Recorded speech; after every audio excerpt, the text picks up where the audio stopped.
L'éthique, c'est faire les décisions et les choix pour les personnes qui est très juste.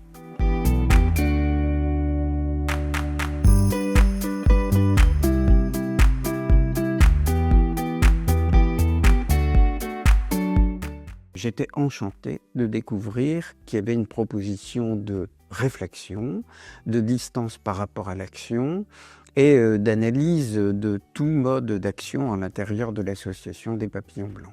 Je vais prendre la parole pour dire que voilà, on a les choix, on a les décisions et c'est à nous aussi de faire ses propres choix et les décisions et qui est vraiment très juste pour toutes les personnes en fait. C'est pour ça que je suis rentré dedans. Toutes mes expériences professionnelles se sont passées dans le monde du polyhandicap. Des questions complexes sont venues sur le terrain et l'éthique est rapidement venue jusqu'à nous pour nous questionner sur notre accompagnement au quotidien. J'ai trouvé ça non pas sérieux et en même temps sérieux.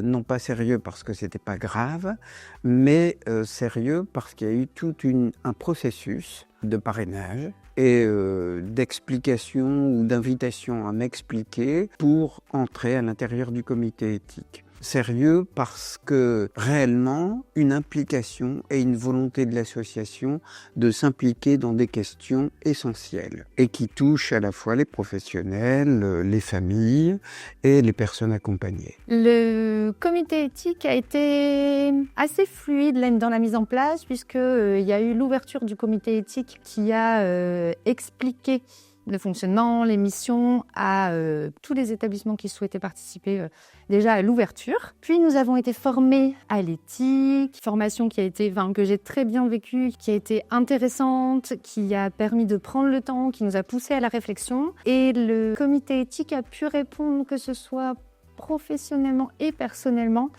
à vraiment l'attente que j'avais de pousser les réflexions, d'aller chercher plus loin que ce qu'on vit au quotidien, de prendre du recul, de prendre de la hauteur.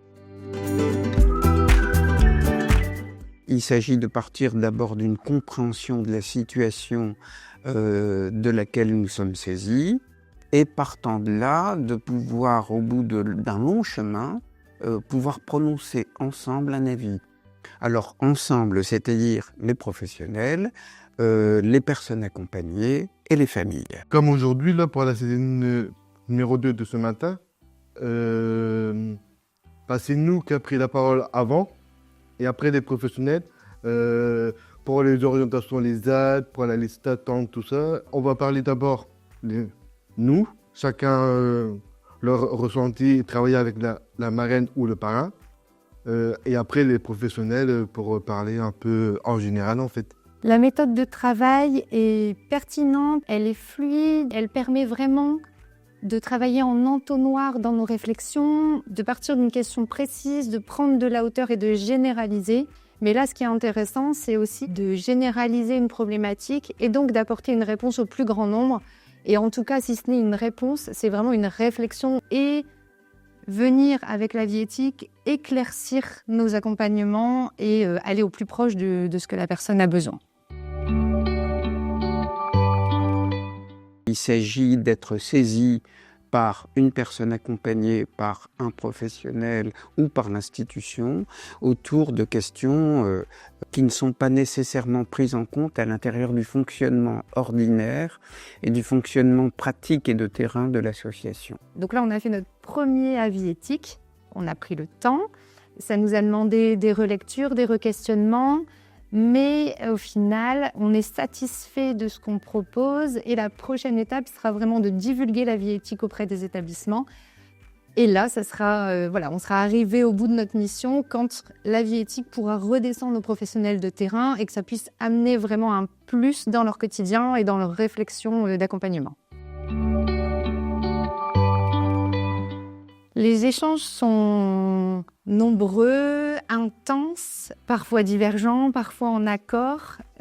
La pertinence d'avoir des professionnels, des personnes accompagnées et des familles dans le comité éthique est vraiment importante puisque ça nourrit les différents points de vue qui ne sont forcément pas toujours en accord puisque c'est aussi l'objectif, je pense, d'avoir ces personnes qui viennent d'horizons différentes. avec aussi des sensibilités parfois philosophiques, avec des experts au niveau de la loi. Les échanges se font dans la bonne humeur. La parole donnée aux personnes accompagnées qui ont parfois du mal à s'exprimer oralement et qui effectivement peuvent se sentir tout à fait mises en confiance. Le silence est là, l'écoute est là. On laisse la parole une personne à la fois et on ne s'entremêle pas les pinceaux entre nous que ça fait trop de bruit. C'est un moment très convivial. Avec notre vécu donc d'une année, et des confirmations de ce qu'on y attendait et des défis à relever puisque voilà, c'est en cours et on a encore des défis à relever.